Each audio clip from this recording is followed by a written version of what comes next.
For almost your entire life, you've been walking the wrong way. Not slower, not faster. Wrong. And the strangest part is, almost everyone thinks this is completely normal.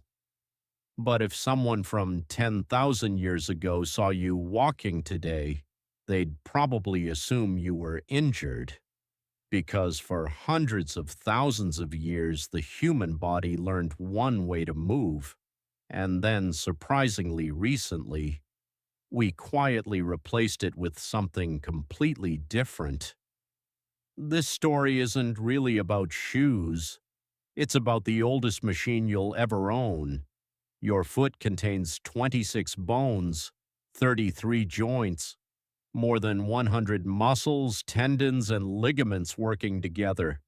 It's less like a block of flesh and more like an incredibly sophisticated suspension bridge. Every single step stores energy. Every step releases it again, almost for free.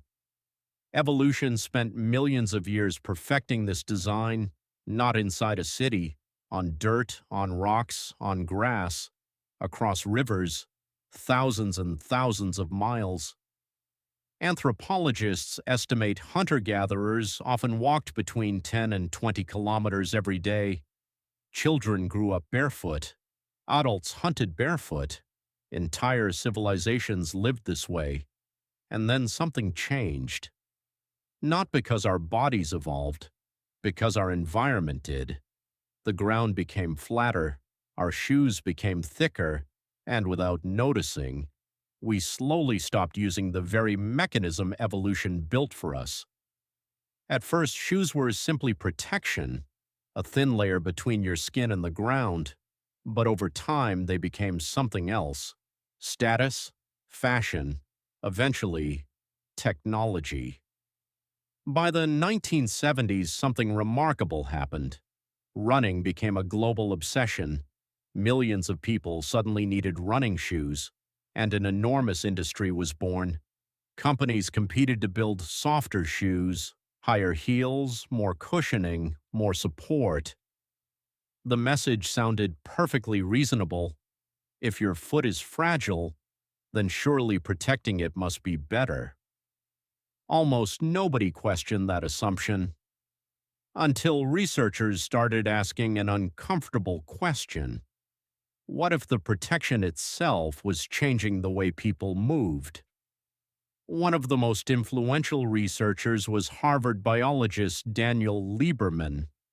Instead of studying shoes, he studied people who almost never wore them.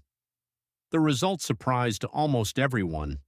Barefoot runners rarely landed the way modern runners do. Most people wearing cushioned shoes landed heavily on their heels. Barefoot runners almost never did. Because landing like that hurts, your body immediately corrects itself. Without anyone teaching you. It's not conscious, it's mechanical. Your nervous system constantly adjusts to whatever the ground tells it. But thick foam changes that conversation. It doesn't just cushion impact, it changes the information your brain receives with every single step. The sole of your foot isn't just skin, it's one of the most sensitive sensors in your entire body. Every step sends thousands of signals to your brain. The texture, the temperature, the angle, the pressure. Your brain combines all of that instantly. Not so you can think, so you never have to. Walking is mostly automatic. Your body makes hundreds of tiny corrections every minute.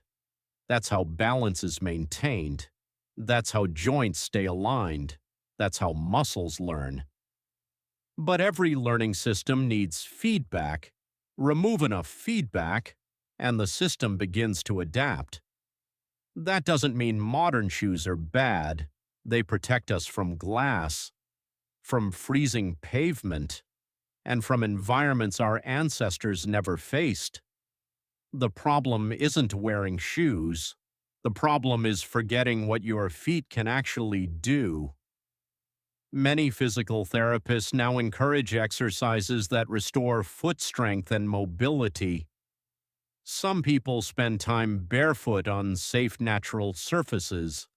Others simply choose shoes that allow the foot to move more naturally, not because the past was perfect, but because the body still remembers it. Evolution doesn't disappear in a few generations, it simply waits, waiting for the environment to ask for those abilities again. And that's the strange part. You didn't forget how to walk because your body failed. Your body is still astonishingly capable. It simply adapted to the world you built around it. For thousands of years, the ground trained your body. Today, the ground has become quieter, and without realizing it, you stopped listening. Maybe learning to walk again isn't about changing your feet. It's about remembering the conversation they were designed to have with the earth.